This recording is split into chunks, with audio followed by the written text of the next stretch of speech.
Hello dear students, welcome back to your offline English class.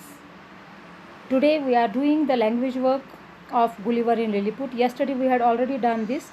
Now we are continuing this process because this is these are two parts in this prose section. So it contains more language work. So continuing with that, today we are doing the words that are used as noun and verb. ठीक है, तो आज हम पढ़ेंगे, आपका सी part है ये language work में. Use the following words as nouns and verbs in your own sentences. आपको कुछ वर्ड्स दिए गए हैं, आपको ये एज अ नाउन भी यूज़ करने हैं और एज अ वर्ब भी यूज़ करने हैं. जैसा कि आपको पता है, noun is the name of person, place or a thing or any state or being of any state, and verb is an action word. So here we start.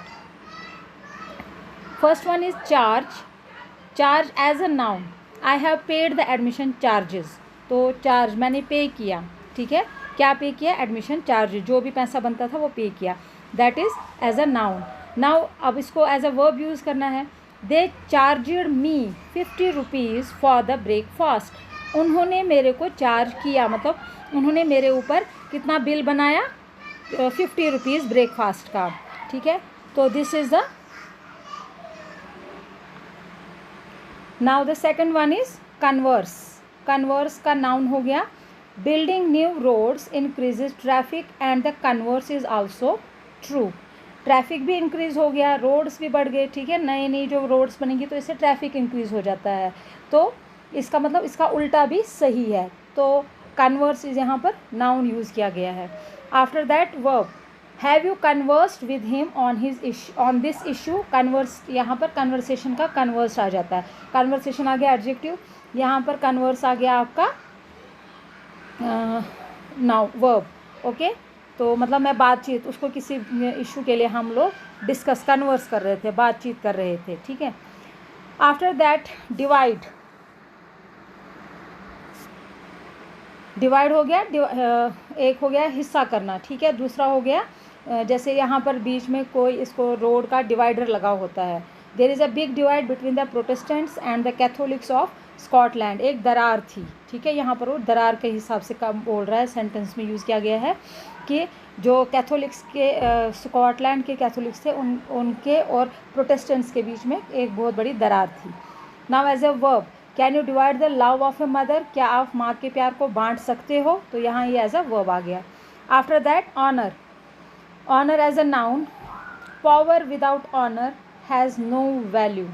चाहे कितनी भी ताकत क्यों ना हो, तो इज़्ज़त के बगैर उसकी कोई भी वैल्यू नहीं होती है. नाउ यहाँ पे ऑनर आ गया, इज़्ज़त. Now verb as a verb हम यूज़ करेंगे. You must honour your promise. आपको अपने वचन, आपके अपने वादों का ख्याल रखना चाहिए, इज़्ज़त करनी चाहिए. Principle. Noun. A leader must be a person of principle. एक लीडर जो है वो उसूल वाला एक बंदा होना चाहिए. And as a verb. Principle जो है वो एज अ वर्ब नहीं यूज़ हो पाता. It is not possible to use it as a verb. Now the rebel. Rebel means बागी. नाउन आ गया. Armed rebels advance towards the capital. Verb आ गया. Most teenagers find something to rebel against. तो rebel हो गया खिलाफ करना, खिलाफ, किसी के खिलाफ खड़े होना. और या आर्मड रेबल्स हो गए फौज. ठीक है, जो वेपन से लेस होती है. Then report as a noun. I have received your progress report. Report वो थिंग है कोई, तो ठीक है, इसका एज अ नाउन यूज़ हो गया. वर्ब.